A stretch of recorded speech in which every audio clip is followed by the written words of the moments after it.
Ladies and gentlemen, once again, Nevada's very own Senator Harry Reid.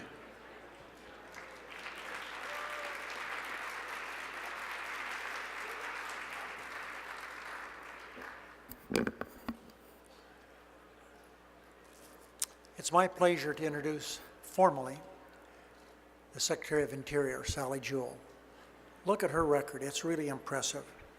Prior to her confirmation, she served as the CEO of one of America's great retailers, REI. She spent 19 years as a commercial banker. She's a petroleum engineer by training, by education. She's an avid outdoors person. She understands saving the planet and stimulating the economy aren't mutually exclusive. She learned this from a lot of people, not the least of which is President Clinton. He not only proved it, he executed it. And so I'm very happy to introduce to everyone here at this summit, Secretary of Interior, Sally Jewell. I didn't make it very long, is that okay? Well, hello, everybody. How was lunch? How many of you are now in a food coma? Yeah, I know, me too. So I'm trying to keep myself awake with this speech. I'll do my best for you all, but you know, if you just have to snooze a little, I understand. It was a big lunch, and I'm not used to having grits at lunchtime. So I want to thank Senator Reid for holding this conference, for doing it now 6 years in a row, for changing the dialogue around renewable energy, and for bringing in climate change to this discussion as well. He is one incredible leader, and I am honored to be here today representing my colleagues as part of the Obama administration. Secretary Moniz, I know you've heard from, FERC Chairman Wellinghoff. You're going to hear from Kathy Sullivan, NOAA and Commerce, and there are so many more here who represent public officials who really, really care about our environment, about our planet, about our energy future, about our economy. So it is a privilege and a pleasure to be here. As Senator Reid mentioned, I've spent most of my time in business, over 35 years in business, 4 months and 1 day in public service for the federal government. So it's a lopsided background for this role, but something that I think is going to be helpful to me as I carry out my duties as Secretary of the Interior. As Senator Reid mentioned, I started my career in oil and gas, and actually while I was in college, I worked on elements of the Alaska pipeline. I then went into oil and gas development in Oklahoma and in Colorado, and then I moved into banking throughout the West, including Nevada. I understand ranchers and farmers and mining companies and oil and gas companies. I understand real estate development and commercial and industrial lending. That was my background for a long time. But the last 13 years, I had the privilege of serving REI. 2 stores to serve you here in Nevada. How many REI members out there? A handful? All right. I know I'm in the West when you have that kind of enthusiasm about the great outdoors. So if you don't know what REI is, that's fine. Talk to the people that raise their hands. It's pretty unique in that it's a member-owned cooperative. 13 million people roughly have joined since its founding 75 years ago. But I bring it up only because in running REI, I wanted to run a responsible business, as most business executives do. And one of the things that our customers expected of us at REI was that we would take care of the environment. And one of the things they expected of us was that we would pay attention to our own impact on the environment and attempt to be part of the solution as opposed to being part of the problem. So when I took over as CEO in 2005, I spent a lot of time with the board of directors saying, let's talk about trends that are going to happen 25 years into the future that could impact REI's business that I need to pay attention to today. And one of those key trends, in fact, I would say the overarching trend, was climate change. So why did our board care about that? Why did our customers care about it? It's because they could see it in the landscapes that they went out to enjoy. They could see as they hiked in Glacier National Park, which may have been a place they'd been going for years, that the glaciers were receding. They could see as they went up to the tundra of Alaska that the permafrost was melting. They may be able to see as they went diving in parts of the ocean that the coral might not have been as vibrant as it once was. They could see climate change was upon them, and they held us accountable as business people to do something about it. So we did. We went about a process of taking what I would call random acts of kindness, things like encouraging people to ride bicycles, including employees riding bikes to work, using green energy where we could, recycling and those things. And we went from what we called random acts of kindness to a strategic focus. And we said, what are the areas that we as a business can make a big impact, and how do we focus on those areas? And one of those areas was around reducing our carbon footprint from our energy consumption.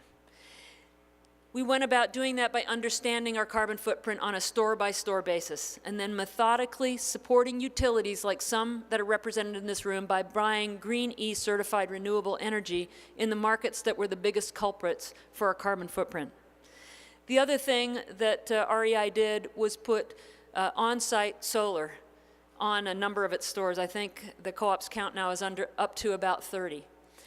So where did we pick to put those? Well, obviously sun helps.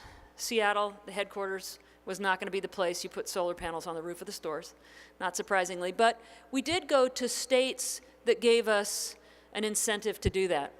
California and Oregon come to mind, places that dominate in terms of where the on-site solar is, but also federal programs that made it affordable for us to go early on into on-site solar. And we saw over the course of that 8-year period of time a reduction in the cost and an increase in the efficiency of those panels. But to begin with, to get any kind of a return, and I think our first set of projects, there were 11 of them, it was a 1.5% internal rate of return over 10 years. Not something you generally sign up for unless you were really committed to reducing your carbon footprint. So I use that to begin with to frame this discussion, because when you are getting into a new energy future, you really benefit from having the support of states and the federal government encouraging the right kinds of behavior and encouraging those incentives. So I had a great job, and I got a call from President Obama, and he asked me to consider this role that I'm in now, and I jumped at the chance.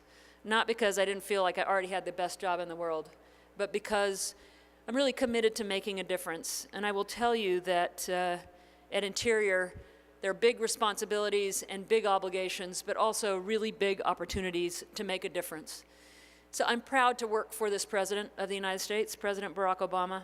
In June, he laid out a comprehensive climate action plan, recognizing that we all have an obligation to leave a cleaner and a more stable environment for our children. We have not been on the right track. We need to get on the right track. You all in this room are part of that solution. Thank you. So part of what the President charged us with is taking steady, responsible steps to reduce our carbon pollution. Interior, so what role do we have to play? Well, we actually have a lot of land. As Senator Reid reminds me every time I sit down with him, and I appreciate this reminder, 87% of the state of Nevada is in federal ownership through federal public lands, and most of that within Interior through the Bureau of Land Management. We can see in our landscapes the impact of climate change at every level. Here we are in Nevada, part of the desert Southwest, and this is an area that has been struggling with drought like we have never seen before in some ways. The Colorado River Basin, on which we've all been drinking Colorado River water, by the way. The Colorado River Basin has a paleo record that goes back 1,200 years. We see it in tree rings. And that tells us what the flow has been in the Colorado River going back for 1,200 years. In 14-year increments, this 14-year period we're in right now is the bottom 1 percentile of flow into the Colorado River going back over 1,200 years. That is not normal. Yet we see this in our work in Interior. We know that 12 of the hottest years on record have taken place in the last 15 years. We know that changes, slight changes, impact the critters in our landscape. like the pine bark beetles that are not dying off and are killing so many trees within the Rocky Mountain regions, that are increasing the risk of wildland fires, that are burning hotter so the forests don't regenerate themselves. We see it in the cheatgrass that is coming into Nevada, that burns hot and is renewed by fire, that is an invasive species that destroys critical habitat for many animal species. So we know we have a role to play, and I am really, really proud to be part of this administration because a lot has been done. The President is not letting us off easy. He said, I'm charging you to permit 20 gigawatts of renewable energy on public lands by 2020. So that would be a very daunting task were it not for my predecessor, Ken Salazar, and his team at Interior, who have already made a huge effort in this way, and many of you out here know about these efforts. We have established an enduring renewable energy program to promote the development of solar, of wind, and geothermal energy on public lands. Since 2009, renewable energy from sources like wind and solar has doubled. Wind energy in 2012 was the #1 source of new electricity generation, which is about 42% of all new generating capacity. Now, you heard earlier, I think, from a panel that said support to make sure that there is clarity and certainty, clear, simple, fixed framework. Isn't that what you heard from Tom Steyer? You also heard from other wind advocates about the importance of that, and we're not doing as well this year. So we know that there's things that we need to do to maintain that momentum. But we have now permitted 25 solar projects on public lands. There were 0 in 2009. All told, 47 solar, wind, and geothermal projects have been permitted on public lands. They are utility-scale projects, and they also include associated transmission, because it's great if you can generate it, but if you can't move it, it doesn't do you any good. So lots of progress made there. If all of these projects were built that have been permitted right now, that's 13.3 gigawatts of power, enough to power 4.6 million homes and create an estimated 19,000 construction and operations jobs. That's already been permitted. So we're well on our way to that 20 gigawatts, but we have more work to do. So this is not my first time to Nevada in my 4 months and 1 day on this job. It's my second significant visit here. The first time in July, I had a chance to see the Silver Star North solar project. It's the first ever utility-scale solar energy project on public lands that is delivering power to the grid right now. And 50 megawatts of power is being delivered through a photovoltaic system, state-of-the-art, and it was great to see. It uses very little water, or no water. The screens, with just a little bit of help from Mother Nature, the solar panels clean themselves.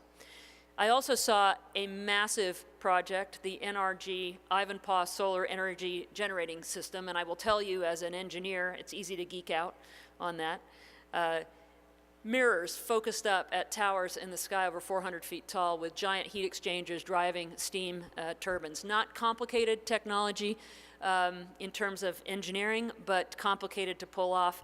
That, we hope, will be pushing power through the grid, 370 megawatts worth of power before the end of this year. And, of course, this little asset up the street from here that I got a chance to visit, right into the bowels of Hoover Dam, which in the 30s, 40s, and 50s built primarily to deliver a steady, secure water supply to the region, but a little byproduct is clean hydroelectric power. So we're making good progress, but we have a lot of progress to make, and the low-hanging fruit has been picked, and I know that you want to work with us to make sure that we add some more fruit to that basket. So today, I'm really pleased to announce that we're adding another project to that list. We're approving the Casa Diablo geothermal energy project in California. If completed, or when completed, the project is going to produce enough energy to power 36,000 homes. Nevada, California, the desert Southwest is blessed with sun. We know that. It's also blessed with geothermal energy, harnessing the Earth's heat to power geothermal plants that will be with us forever. So how do we do this? How do we do this in a way that Tom Steyer asked for, which is clear, simple, and fixed framework? How do we deliver these projects in a way that respects that they all have impact? They're different impacts than we might have had with oil and gas, or we might have had with coal or other things, but there are impacts. And I will say that there is a great step forward made by my predecessor, Ken Salazar, and his colleagues in looking at the world on more of a landscape level. So we have a lot of data. The Fish and Wildlife Service knows the flyways for bird habitat. The National Park Service, working with tribes around the country, has a pretty good sense of the areas of significance for tribes. The oil and gas companies and the BLM itself has a good idea of where the energy potential is, where the mining potential is, where the critical habitat is. People in communities around the country know where those conservation areas are that are so important to me, and several people have talked to me on this trip about areas very close to here that they think are really important for conservation. So wouldn't it be cool if in the public domain these layers were all on top of one another using GIS mapping and the geospatial platform overseen by the U.S. Geological Survey to bring that all to you, so that you as developers of these assets would know exactly what was going on and where the areas of greatest potential and least conflict. So there's great examples about that so that we can work with you, developers of renewable energy, to do something that's great for conservation as well. Because I know, having been a business person, that no business person wants to do bad by the planet. We want to do well by the planet. We want to make sure that as we grow and develop our businesses, those businesses also support the health of our communities for years to come. So we can think big. We can think on a landscape level. And I have a couple of examples for you. The Western Solar Plan. The Bureau of Land Management and the Department of Energy, now run by Secretary Moniz, took a look at land over 6 states in the West and established solar energy zones, places that have the most potential, that have access to existing or planned transmission, and they have the least conflict. And it made it very easy for people to say these are areas that we should be targeting for solar. This Western Solar Plan provided flexibility to add new zones, and it calls on the BLM and partners to say, if we develop here, where are our highest potential areas for mitigation? What are the conservation priorities that people out in these communities want to preserve and protect? So it gives us a chance to think big. Great example, it's going to be coming out later on this year, is the Desert Renewable Energy Conservation Plan, DRECP. It's an ambitious proposal, 20 million acres of the desert Southwest. And interestingly, 2 people that I know personally, both from Seattle, both the ages of my kids, were out counting desert tortoises. And it was part of the Desert Renewable Energy Conservation Plan. I didn't know that at the time. But a massive effort to understand the ecosystem in these 20 million acres and say, where are the development focus zones where we should be developing, and where are the conservation lands that should be protected? So we will be able to accomplish what you'd like to do here at this conference, which is renewable energy and conservation at the same time. So later on this year, you can expect to see a draft of that plan.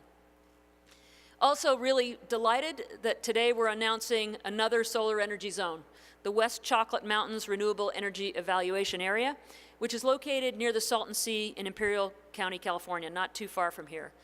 It prioritizes 20,000 acres of BLM lands for solar energy testing and development, and another 19,000 acres for geothermal exploration and development.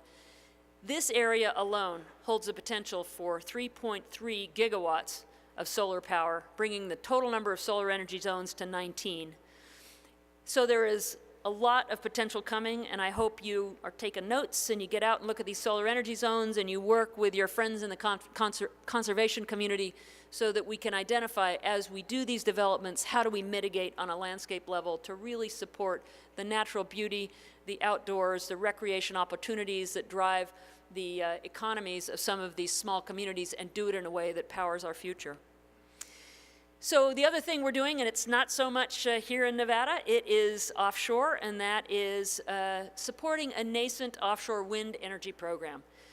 So we've identified, much as we talked about solar energy zones, wind energy areas along the Atlantic coast. Part of a smart from the start strategy to identify what we need to do around transmission, to work with states, to work with stakeholders, to identify areas with high potential and low conflict, working with the fishing industry, working with the Coast Guard, working with the Navy, and others to say, what are the areas that have the highest potential here?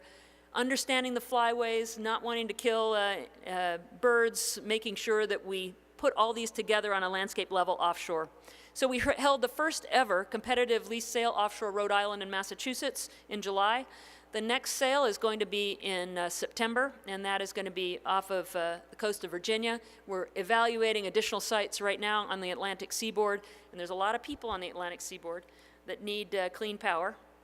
And we know that we have a great opportunity even there to strengthen this landscape level process and apply the principles that we've learned here to also things like onshore oil and gas development and other forms of energy development. So we can't reach the President's energy goals on good intentions. You know that. We need to support research into innovative technologies, solar technologies that use less water, wind turbines that detect birds as they are in the area so that they can be shut down as needed, low-head hydro to take wherever the water is flowing downhill without having to build a dam to capture the energy from that water, enhanced geothermal systems, and so on. I also will say, hearkening back to the example I used to begin with at REI, we need a consistent, predictable federal policy. We need state support and smart incentives that drive us to do the right things.